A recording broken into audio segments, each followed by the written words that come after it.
Hello everyone, welcome to the lecture for Psychology 210 Hypothesis Testing. This is where the work that you've been doing starts to get really exciting, if you're not already excited, because we get to test our ideas about how the world works, why people behave the way they do, and we get to figure out if we're correct using statistics. So let's go over really quickly what the goals of psychology are. And when I talk about the goals of psychology, this is also the goals of other behavioral sciences such as sociology, anthropology, political science, anything that's trying to predict or observe behaviors of people and then figure out why those behaviors happen the way they do. So the first goal is to describe, and this is usually in the form of behavioral data that are directly observable. So these are things like watching how many times people visit their loved ones, whether people wash their hands after they use the restroom, how well people pay attention to their medications that they're taking, those kinds of things that we can measure and readily describe. The next thing is to go beyond describing to begin explaining some patterns in behavior. Okay, so we can start to see different age groups that might act differently, or people from different regions who might act differently, whether men and women act differently. So we can start to explain what's going on, not just in terms of just means and central tendencies, but now we start to pick up on patterns within our data. After that, we can start to predict, and this is where we really get to the meat of what statistics can do for us. So we can understand the why something happens, and then we can figure out the when it will happen. So if we can figure out why someone doesn't take their medication as they have been prescribed, we can then figure out when they're likely to not follow directions, and more importantly, when they are likely to follow directions. So we can see how this becomes really important to figure out how we might want to change behavior for the better. And finally, the goal of any behavioral science is really to control data, or control outcomes by creating conditions under which certain behaviors might occur. So if, for example, we know when people are more likely to follow their prescription, we can make sure that we create the conditions necessary that would make it more likely that people would follow the directions of their prescription, right? So controlling certain behaviors. And so you can see how this would be important in many, many walks of life. Clearly, you can see how it would be important for things like health behavior, but also studying, right? What leads to more studying or better grades? What leads to people taking care of each other in the community? All kinds of things could fall under this sort of controlling, predicting, explaining, and describing that we're talking about here. And just to go over really quickly again, how psychologists or behavioral scientists conduct research is that we begin by making an observation, right? So, I've noticed that not everyone takes their prescriptions as they have been directed to. We make a hypothesis. I think it's because of X, Y, or Z. We collect data in order to see if our hypothesis is correct. We conduct data analysis to test whether our hypothesis is correct. And then whatever we find, we publish or disseminate to other researchers and to the public. And of course, this published finding then could turn into another observation for another researcher to then keep the process going. And this is how research keeps going. And so in our class, what we've been doing is some data analysis, and we'll continue to do a lot of data analysis in the course. But what we really want to do is link it back to a hypothesis, right? So what hypothesis do the researchers have in mind that they would like to test? For example, are these two groups different from one another? Does making these conditions lead to a different behavior? Is it true that men and women actually react differently to a particular stimulus? So these are the types of things that we're interested in with data analysis. There's really answering these questions. We're not interested in the math for the math itself, right? We're interested in what it can give us in terms of explanations for behavior. So let's take a quick second to figure out where we are in terms of the goals of a behavioral scientist. So we've clearly done a lot of describing and explaining. So we looked at how to represent data, and this is when we made frequency tables, grouped frequency tables, and of course graphs, so that we can easily show what our data is doing, right, to other people. Then we moved on to central tendency. So looking at things like the mean, the median, and the mode, which represent the entire data set that we're working with. We then looked at variability. So how distant scores are from each other is an important aspect of data. And so we looked at variance and standard deviation. And then we got to use that measure of variability, specifically standard deviation, to look at how scores compare to other scores using z-scores. So we could look at how different any score was from the mean in units of standard deviation in terms of z-scores.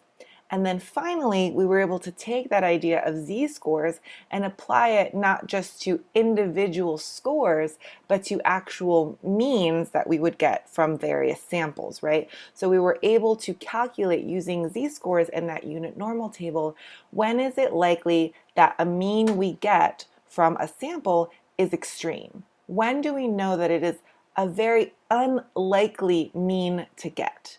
Okay, and that's a z-score for a sample mean, again, on a distribution of sample means. So again, not just individual scores compared to one another or compared to their mean, but means compared to the other sample means. Okay, and this is really the crux of hypothesis testing, this ability to compare your sample mean to what you would expect to get, given the population parameters you're working with. Okay, so this is how we're going to start to test whether the mean that we have is significantly different from what we would expect, and then we can start to say whether our conditions created a difference or whether a treatment that we introduced created a difference. Okay, so let's get into what hypothesis testing is. So this is where we start getting into those other two goals that I talked about in terms of behavioral science. So we start getting into predicting and controlling. We can figure out the why and the when, right? And then create the conditions that would lead to the behaviors that we're interested in.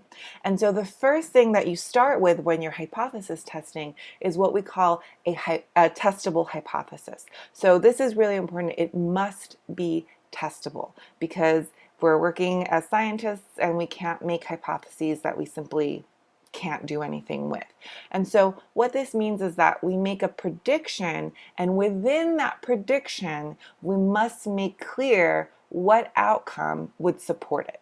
Okay, so if we say people are more likely to follow their prescription when they are given an easy to read sheet instead of one of those, jumbled prescription pages, right? Then we would say people who have that easier to read sheet, right, are going to be more likely to take their medication as prescribed, right? And so we need to say exactly which outcome would predict the hypothesis that we're making. And again, it must be testable, all right? So we can't say people who are living on the moon would be more likely to follow their prescription, right? And I know that sounds outlandish, but it's not testable, right? We can't send people to the moon and see if they'd be more likely to take their medications as prescribed. So it must be something that you can actually test and do in a lab or in a survey or something like that.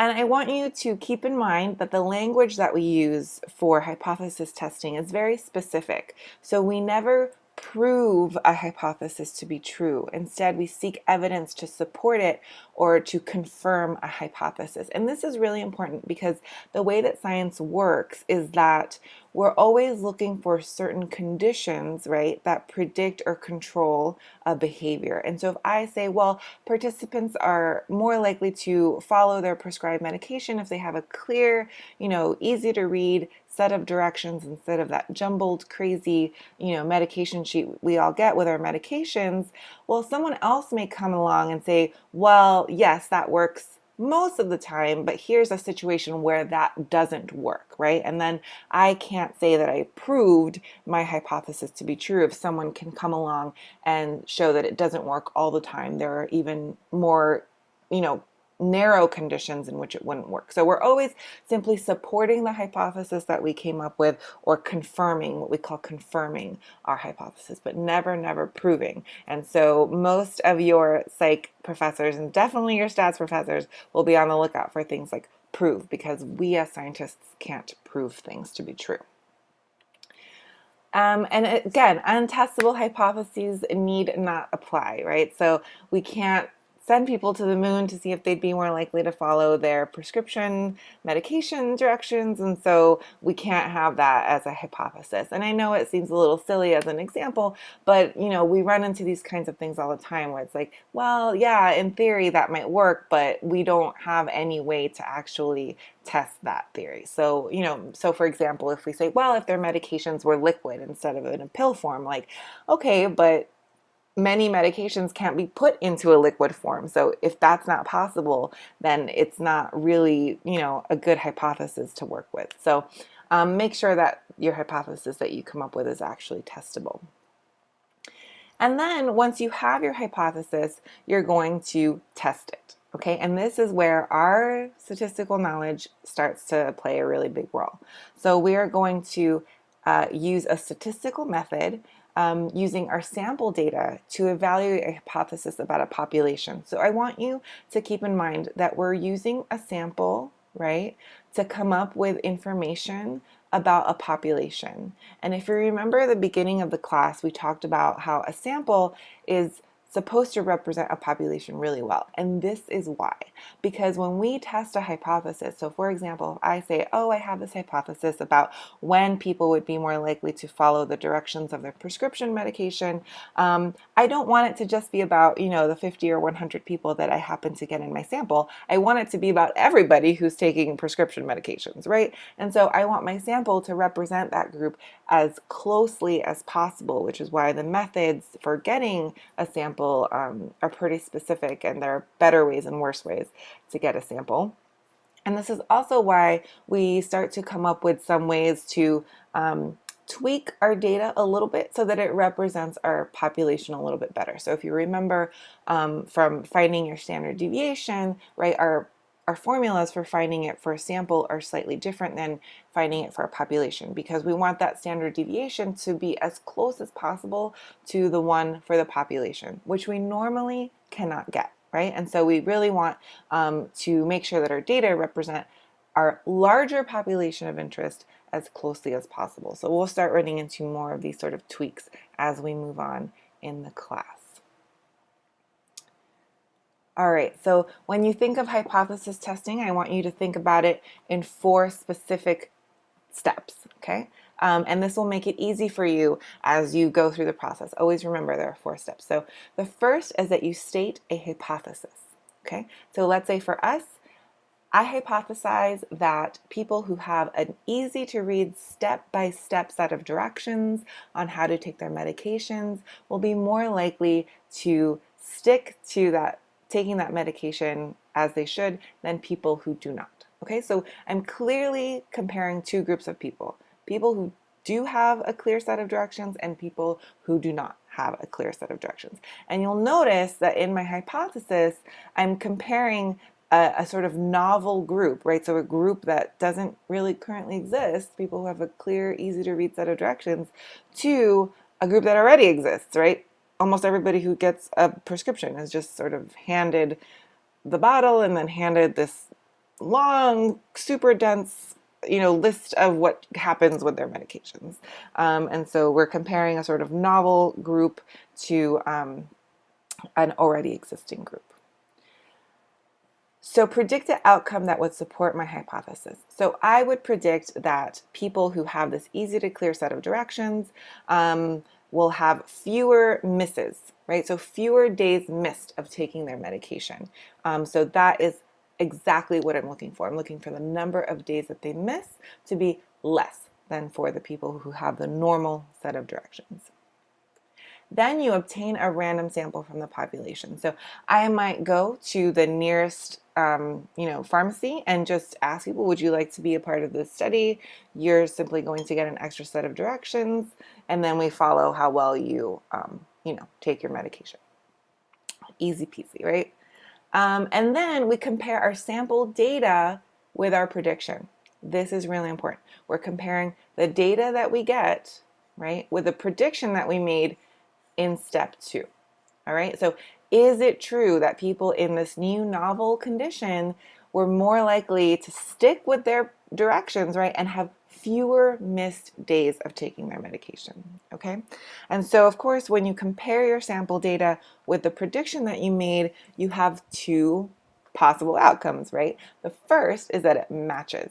So yes, people in my novel group had fewer days of missed medication than people who are in the regular group, right?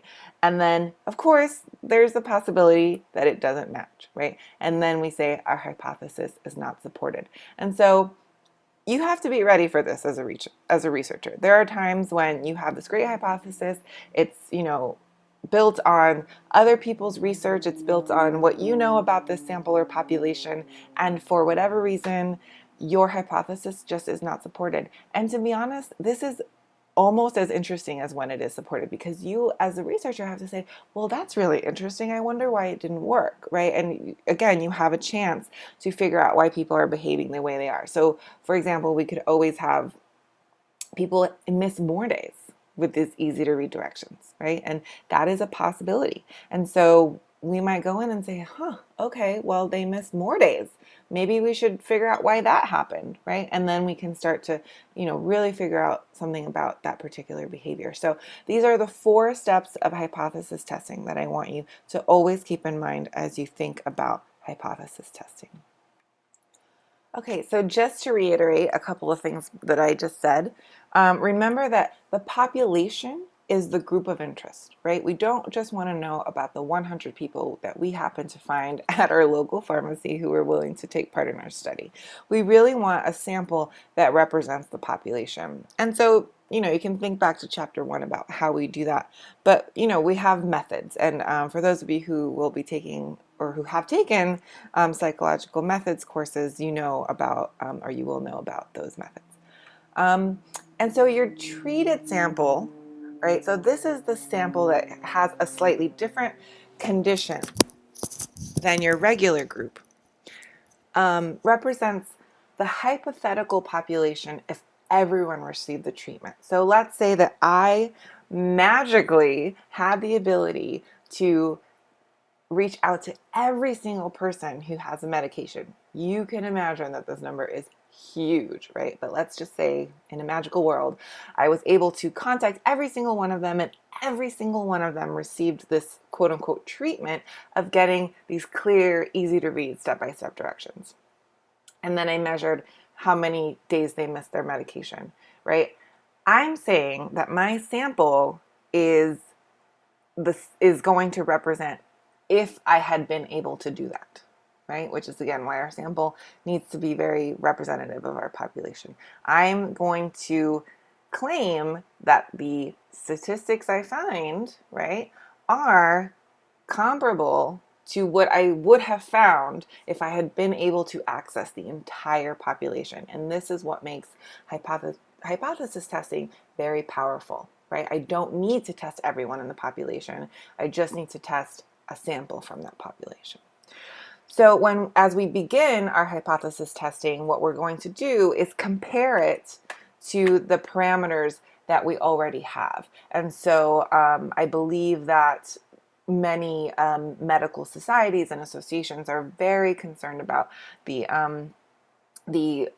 level of sticking with the directions for medications that people have. So there are already data out there in terms of how many times patients miss their prescribed medication, so I can compare my sample to those parameters that already exist out in the world, okay, or those statistics that already exist out in the world. So that's what we're going to do with our hypothesis testing. So let's get into how we actually state our hypothesis. And this is going to seem very sort of formal, and it's going to seem a little bit clunky at first, and it kind of is, but there's a step-by-step process, and as long as you follow all the steps, you'll be fine. And like I said, it's going to seem a little clunky at first, but you'll get used to it. So let's say that I'm interested, as I am, about whether or not students get higher grades if they come to office hours. Okay, so I'm interested in whether or not coming to office hours affects grades. So my question, this is my research question: do students who attend office hours get higher grades? Okay, and so there's two possible outcomes, right? One is that it makes no difference. Students who attend office hours have equal or very similar grades to students who don't attend office hours, right? That is potentially one of my outcomes. The other outcome, though, is that students who attend office hours get higher grades, right? So these are the two potential outcomes. If I were to test a sample, this is the two things that could happen. And so we as researchers need to keep in mind both of these possibilities, okay? And so we have to compare this possibility to this possibility. That's what we're doing when we test a hypothesis. And so each of these is its own hypothesis when we're doing our hypothesis testing. So the one on the left, in which we get no difference, is called our null hypothesis. Okay, so this null hypothesis, it doesn't matter what you're testing, is always no difference. No difference. Zero, zip, zilch. Nothing happened. That is your null hypothesis always. Okay, and that's what null means. Null means nothing. And so we're going to represent that with this H for hypothesis and the 0 for null. Nothing, 0, right? So, and it's also called not.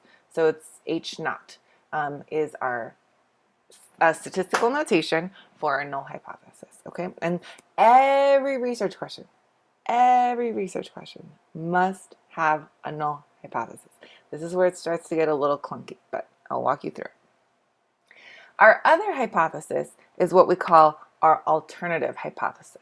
Okay, so this is the something actually happened hypothesis. Okay, and sorry for the extra bracket here, but this also is notated with an H, and we have a 1 here. And really, your alternative hypotheses, if you have more, are numbered. So if you have students who attend office hours get lower grades as a potential other hypothesis, would be H2. Okay, so the number is just the numbered hypothesis that you have. All right, so our goal as researchers is to say this is not what happened, right? We don't want to test a whole thing and then find out that it made no difference. That's not fun.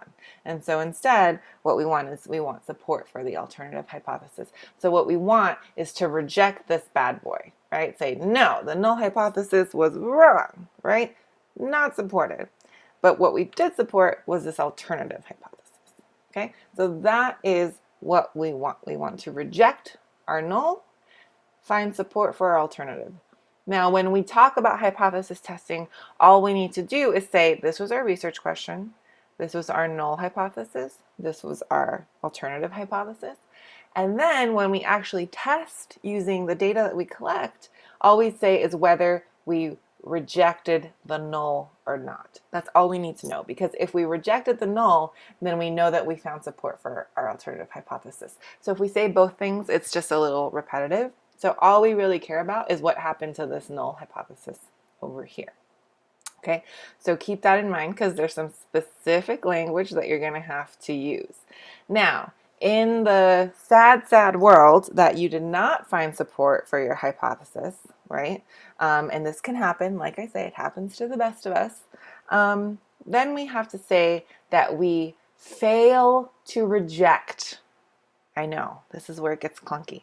We fail to reject our null hypothesis. And I want you to think of this because when you don't get to reject your null hypothesis, you kind of feel like you failed, kind of feel sad, a little bit of a failure. So I want you to keep that language in mind. I failed to reject the null hypothesis. Okay, and so that's how we're going to talk about this null. Remember, all we want to know about is what happened to this null. Did you reject it? Yay, happy day. Or did you fail to reject it? Oh no, sad day, fail, right? Okay, so that's what we want to know.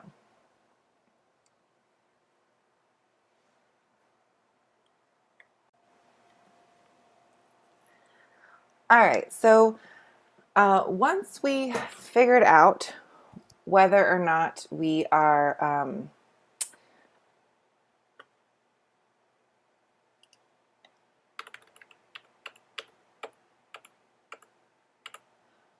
okay, so remember that we have to set up our null and our alternative hypotheses. So this is what I mean by predicting the outcome that would support your hypothesis, right? All right, so what we're going to use to determine whether something is actually in support of our alternative hypothesis so that we can so that we can reject, even I get it wrong sometimes, so that we can reject our null is what we call the alpha level.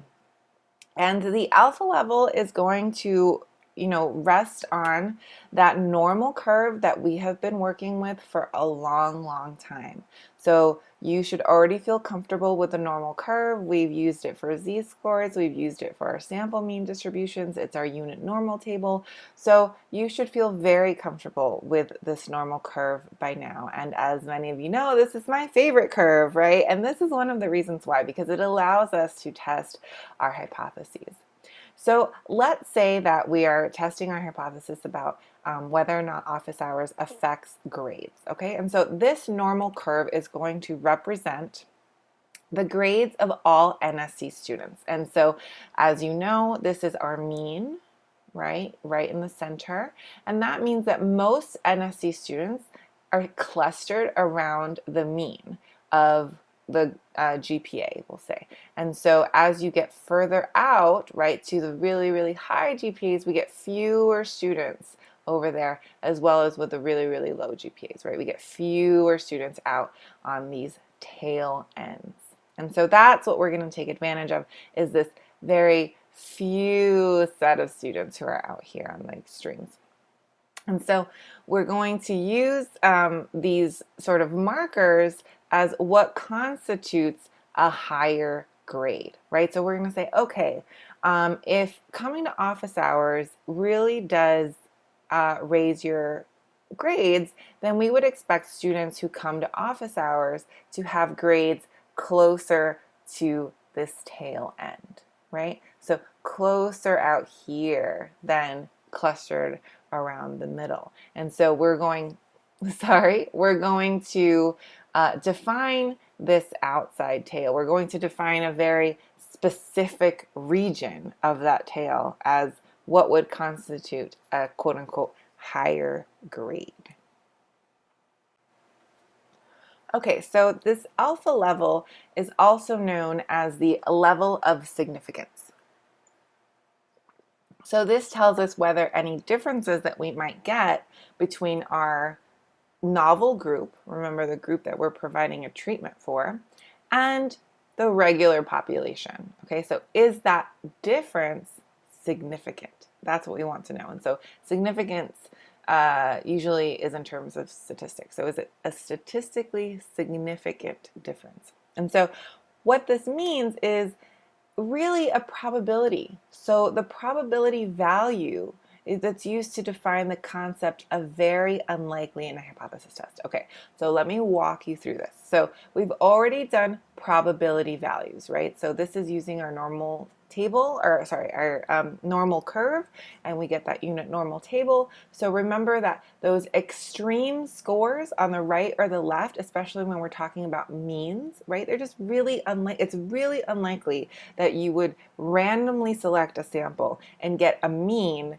that's way out on one of those tails. It's not impossible, right? But it's improbable. And so we're going to use that probability value as a gauge to say when a mean is so far out to that tail that it's unlikely it just happened by chance. Okay? It's more likely that it happened because our treatment had an effect. All right? And so we, as a sort of community of psychologists, have decided that the appropriate alpha level, right? So the appropriate extreme is at 5%. So we want to say that the likelihood of getting this mean for this sample just by chance alone is 5% or less. Okay, and it's actually a pretty extreme alpha level when you think about it. And so we want, as researchers, when we want support for our alternative hypothesis, is for the mean of our novel group. So the group of students who goes to office hours, or the mean for my sample that's getting those easy to read medication directions, to fall within a critical region that is within that 5%. Okay, so this is a region that's composed of extreme sample values, again, that are very unlikely to be obtained just by chance. They're really unlikely to be what we would get if that null hypothesis is true. Okay, because remember, the null hypothesis is that there's no difference between our group and the population at large, right? So if it's true that our group is not different than the population at large, then the chances of getting that very extreme value for our mean are just really unlikely, right? And so the more unlikely, the better for us, because it's more likely that our treatment had an effect. So this critical region is bounded, or has boundaries determined by the alpha level. And so when we look at a graph, this is going to make a little bit more sense. So what happens as we, collect our data, we find the statistics for our data, the mean, the standard deviation, all that good stuff. And then we see if our sample mean, right, if we look at a distribution of sample means, falls within that critical region. And if it does, then our null hypothesis is rejected. And that's good, right? Remember, yay, we rejected our null hypothesis, woohoo! So let's look at this in terms of a graph where I think it will make a little bit more sense. So here we have that normal curve, right? And so this is a representation of all of the grades that NSE students have. And this is what we have determined to be a quote-unquote higher grade, right? So it's an extreme value here on the right, and this is going to constitute higher grades. And so when we make a critical region that's bounded by that alpha of 5%, what we're saying is that in order for us to have support for our alternative hypothesis, right? Our alternative hypothesis is that students who go to office hours have higher grades or earn higher grades. Then we have to get a sample mean that is higher than 95% of the means we would likely get from this population. So think back to your distribution of sample means that we talked about last chapter. And so what you're saying is that if I have a mean that is out here in the extreme of 5% of the top means, then I have found support for my hypothesis, because the likelihood of getting that mean simply by chance is only 5%, right? It's only 5%.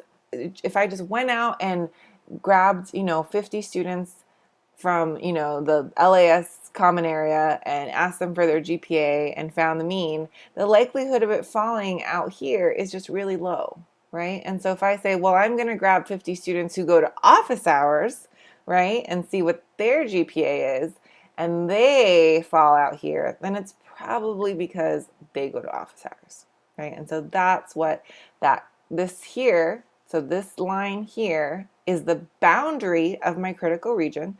This is an alpha of 5%, And if my mean falls anywhere in here, which is my critical region, then I can reject my null and I have support for my alternative. And I know this is where it gets clunky. This is where the terminology gets clunky. But again, we have a set of procedures so that everyone does it the same way.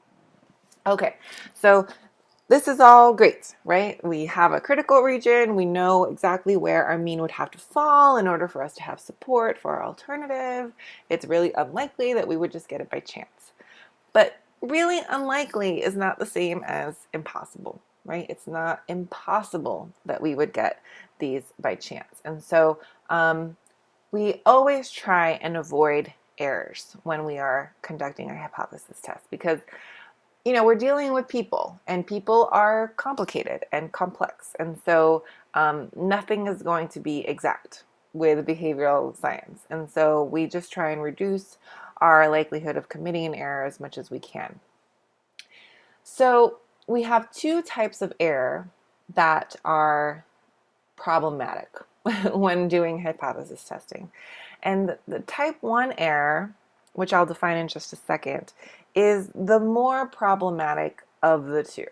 And the reason is it can lead to some really bad consequences. Okay, so I'm going to give it to you, the definition, in sort of statistical speak, and then I will try and make it have more sense after that. So type 1 error is by definition when you reject a null hypothesis that is actually true.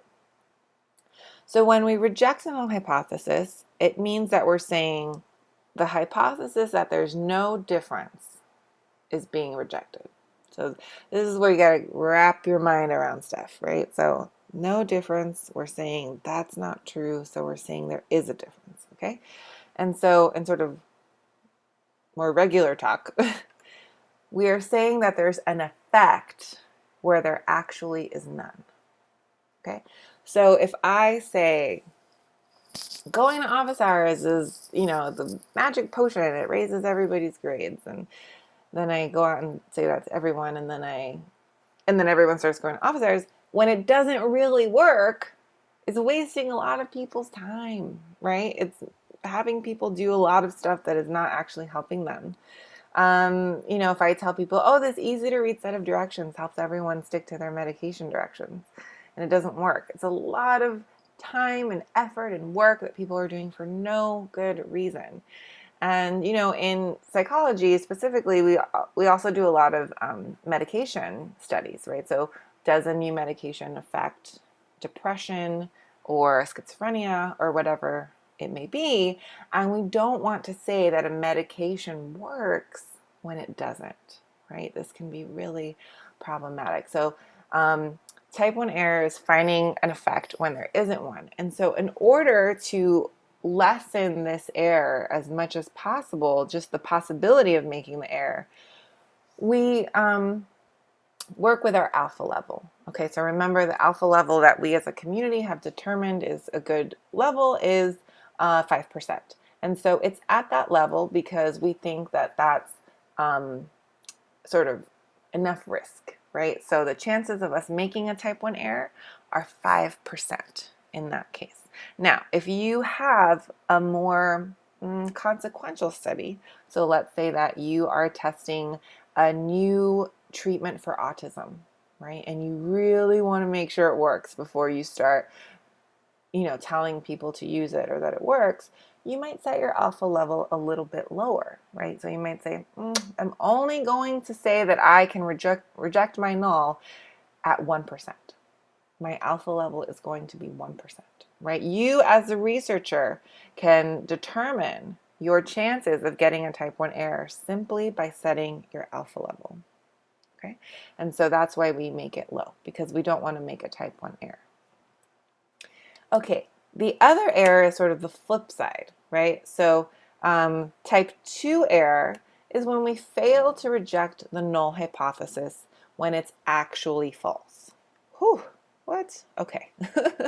So remember, when we fail to reject the null hypothesis, that means that there's no difference between our group and the larger population. All right. But sometimes we say this even though there is a difference. And when I say it's actually true or it's actually false, this means like in reality, the reality that we as researchers don't always have access to, right? And so this is when we don't find an effect when there actually is one. And you can see that this would be problematic. We have a drug and we're testing it to, help ease depression, and it actually, in actuality, does work, but we as researchers didn't find the evidence that it works, right? That could mean a lot of people could suffer that didn't need to. And so this is also a very problematic error that we want to avoid. But again, not as problematic as our type 1 error. So we try to avoid this with rigorous methods. Okay, so let's talk about one more time the language that you use when you test your hypothesis. All right, so if you get data that match your prediction, this is when you reject the null. Right? So again, the null means there's no difference, and you're saying, I'm rejecting that bad boy. It's not true. We found support. Yeah, party time. Okay. If you unfortunately get data that do not match your hypothesis, we fail to reject the null. And so this is bad time. Don't want to party, right? And so that's why I want you to think of this fail, right? It's a failure. But again, it happens. It happens to the best researchers, and it always leads to more and better questions and better methods, and it's just a part of the process. But when you make your hypothesis, there's a couple ways that you can build it, and so I want to talk about that. And what we just did in terms of our examples of office hours and, getting people to stick to their directions better, all of that is what we would call a one-tailed test, a one-tailed hypothesis test. So we were looking specifically for a mean, right, on one end of our normal distribution, right, on one tail. And so the way that we would expect that is because our hypotheses specify whether we're going to get an increase or a decrease in the population mean after treatment. So I was expecting an increase in GPA due to office hours, right? And so I'm looking for a mean of GPA in that high extreme region, in that right tail, okay? So the direction of the effect is part of the hypothesis, right? So we're going to increase GPA. So the new study method will increase scores, right? So going to office hours will increase GPA. Another example is we have a medication that will decrease blood pressure, right? So we're looking for a smaller mean than what the population has. And so again, like our directions for taking medication will decrease the number of missed days for the medication. So we have a very specific direction in which we expect our mean to change based on our treatment. And I want you to realize that you should be coming up with these one-tailed hypotheses based on past research or literature. Okay, so if you are slightly tweaking a medication to decrease blood pressure from one that you know already works, then yeah, you should have a one-tailed test, right? If you're making a study method based on a couple of different things that you know have worked alone and now you're going to put them together, then yeah, you want to say that you can increase scores.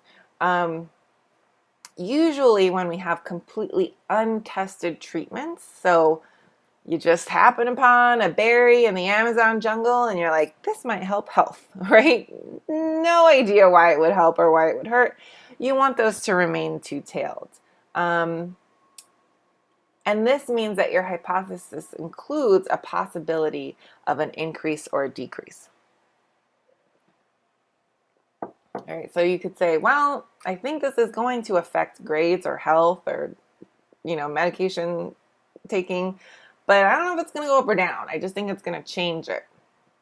Then this is a different test, and it's a more conservative test. All right, and so I'm going to show you the difference between the two. But basically, if you have a hypothesis of a direction, this will increase or decrease, then you have a one-tailed test. If you have a hypothesis of just a change and you don't know if it's going to go up or down, then that is a two-tailed test, what we call a two-tailed test. And so I will get into that in just a second. So when we have what we call a two-tailed test, okay, it's just what it sounds like, right? We have two tails. So we have this tail and this tail. It's all the tails we got. All right, so if we have an alpha of 0.05, this is where it can get a little confusing. We're not going to have our critical region bounded by 5% here and 5% here, because that would actually make our alpha 10%. Instead, we're going to split our alpha in two and have our critical region bounded on our right tail by 2.5%. and our critical region for the left tail at 2.5%. So if you add these up, 2.5% here and 2.5% here, then that's 5%. Okay, and so if you have a two-tailed test where you're hypothesizing a difference, but you're not sure if it's going to go increase or decrease, then your alpha level stays at 5%, but you must split it between here and here. Which means if you are being super conservative and saying, oh, I want my alpha level to be 1% because I'm testing a drug and I don't want to say it works unless it really truly works, then you only have 0.5% here and 0.5% here. Okay, so this is what makes it really conservative, because you need a super extreme score before you can reject your null hypothesis. If you have a one-tailed test, and let's say that you're hypothesizing an increase, that's going to look really similar to what we did for our GPAs, right? So we're going to say 5% of the values. This is our critical region here. Again, bigger, right? A bigger region than if we had done a two-tailed test, but it's only on one side. It's only on one side. So if you get a score over here, nothing. You can't reject your null, right? And so this is where you want your means. And this is why I say usually base this on past literature or research, that you can say, oh yeah, I think this is going to work because, you know, Dr. Smith did it and she found an effect and I'm just tweaking one thing and so it should still work, right? And so you don't want to say it's going to fall over here when you really have no idea, because if it falls over here, you can't reject your null, and that's a sad day. We always want to reject our null, people, always. If we have a one-tailed test when we expect a decrease, so lower blood pressure, fewer missed days of missing your medication, things like that, 5% of values on the left tail, right? That's it. 5% of values on the left tail. Again, try and base it on past literature or research. Now, once we start to compare distributions, that is when we're trying to see if we have a difference that is significant, right? Statistically significant differences is what we're looking for. So let's assume that this is the normal distribution that represents our population at large. We have a mean of whatever. We're going to represent it with mu because this is our larger population. And then we have a treatment group, okay? And as you can see, if this is a number line down here, our mean is higher. All right, so this is our new mean for our sample that receives some sort of treatment. All right, and we have to figure out, is this difference from this mean actually significant? Okay, so that difference is what we're interested in. And so basically what we're looking for is this line here for our treatment group within that critical region, right? And so we've defined that critical region as 5% if we're looking at a one-tailed test, or 2.5% if we're looking at a two-tailed test. So we're just trying to see if our new mean falls within that critical region, right? And so we're going to use statistics to figure that out. So let's say that, yay, you got a significant result, your mean falls in that critical region, party time, you rejected your null, woo woo, Exciting, right? And so the next thing you're going to do is figure out your effect size.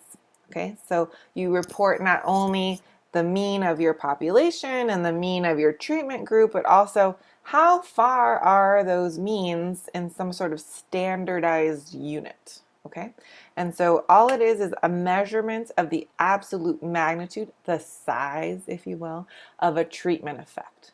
Okay. And so this is really cool because sometimes what you'll see when you read a paper, for example, is like, well, this, the population has a mean of 5 and our group had a mean of 5.5. And you're like, that seems like a really small difference. And you're like, what's significant? Sure, but is it really meaningful? So then we have like 3 different differences, right? So there is a difference, and then there's statistically significant difference, and then there's meaningful difference. And so the effect size starts to give you how meaningful that difference really is. And so we're, going to use this measure of effect size because it's independent of the size of the samples. Okay, so we don't really care about how big our samples are. We're just going to use the mean differences. And so we're going to use Cohen's d. There are other measures of effect size, but Cohen's d is the most straightforward, easiest to use. I like it. We all like it. Everybody takes it. It's fine. Okay, so the difference, so Cohen's d is the difference between mu, our population mean, and m, our sample mean, in units of standard deviation. This should seem familiar, right? So our z-scores were also based in units of standard deviation. But Cohen's d is now the difference between our population mean and our treated sample mean, right? So people who went to office hours, people who got the directions for their prescriptions and easy to read steps, things like that. This is always a positive number. It must be, okay? So because it's just distance. It's not whether, it's negative or positive. It's not like z-scores in that way. We, as a community, have come up with some standardized levels that mean small, medium, or large. So if you have something at about a 0.2, we call that a small difference. If you have something at about a 0.5, we call that a medium difference. And if you have means that are at about a 0.8, that is what we call a large difference. So the way that you figure that out is you simply take your mean difference here, right? So your mean from your group. You take your mean from your population, you find that difference, and then you divide it by your standard deviation. All right, so you just make this number positive. You take the absolute value of that number. All right, great. So I'm gonna talk really quickly about power, but we're not gonna have to calculate it. Okay, but I just want you to know what it is. All right. Because power actually is really important, but calculating it can be a little bit of a pain. So if we go back to our idea about our sample, this is our sample mean distribution, right? This is our population mean. This is our treatment distribution. We're trying to see if this mean falls within our critical region, right? And so let's assume that the boundary for that critical region is actually this red line. In reality, which we normally, again, do not have access to, okay? And our mean falls over here. So this is cause for celebration. So we're like, yeah, our mean falls in the critical region, reject the null, party time, right? And so what we're saying is that all of this here, is the likelihood that we would reject the mean if there's an actual difference. Okay, I'm just going to explain it. Again, we don't have to calculate it. So power is simply the probability that the statistical test that we are running correctly rejects a null. Okay, so this is sort of the opposite of a type 1 error. Right? So type 1 error is we reject the null when it's actually true. Okay? Power is that we reject the null when it's actually false. So we want more power. Always want more power, okay? So this is, again, the probability that our test will identify that our treatment works as long as it really does work, all right? So again, we just want higher power. There are ways to do this statistically. We can make sure that we create really valid measurements and things like that to increase our power. And so I just want you to know what it is, but we're not going to have to calculate. All right, so that is the end of this lecture. I want you to make sure that you understand all of the concepts, and we'll go over some practice in the next lecture. Thanks, everybody.